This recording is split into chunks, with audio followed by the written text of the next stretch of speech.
उमर खालिद मेरे दोस्त हैं, मेरे भाई हैं, मेरा इनके साथ इज़्ज़त एहतराम का ताल्लुक़ है। ये मुझे ही नहीं बल्कि तमाम ग्रुपों में ये अच्छी पोस्टें शेयर करते हैं लिखी हुई मुनासिब मॉर्निंग में, तो मैं पढ़ता होता हूँ, मुझे फ़ायदा होता है। तो उन्होंने ये वाली पोस्ट सेंड की, इसके 6 पॉइंट्स हैं, ये मुझे अच्छी लगी। मैंने इसके ऊपर कमेंट किया और लिखा कि प्रो, क्या हाल है, कैसे हो, कैसे तबीयत है आपकी? कल जो आपने पोस्ट भेजी थी ना, बेहतरीन और बदतरीन लोग, ये भी कमाल की बातें लिखी हुई थी। और जो आपने अब पोस्ट भेजी है वो भी कमाल की है, कमाल की।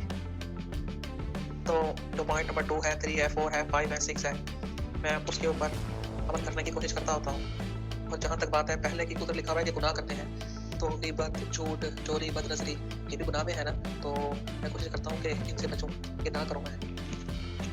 बाकी क्या नाम है, ये आखिरी वाली भी अच्छी है, रहम किया करो तुम पर रहम किया जाएगा, और माफ़ करना इख्तियार करो, अल्लाह पाक भी तुम्हें माफ़ फरमा देगा।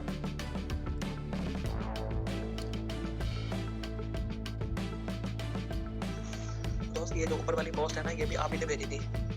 बात दरअसल ये है कि जो लोग कहते हैं ना कि हम अपना पैसा कहाँ पर खर्च करें, तो जो उलमा कराम है वो ये कहते हैं कि जो ऐसा बंदा जो दीन की खिदमत कर रहा हो, लोगों की इस्लाह कर रहा हो, उनको दीन के बारे में बता रहा हो, ठीक है, तो आपको अपना पैसा उन लोगों को देना चाहिए, उनकी तनख्वाह मुकर्रर करनी चाहिए। तो आप उन्हीं में से हो, तो ये एक दिन नहीं, एक हफ्ता नहीं, एक महीना नहीं, तो मैं खुद गवाह हूँ कि काफ़ी अरसे से आप ये करते हो, सिर्फ मेरे साथ नहीं करते, आप सबके साथ करते हो ये। तो अगर देखा जाए तो ये आप अपने दीन की खिदमत भी कर रहे हो ये एक तरह से।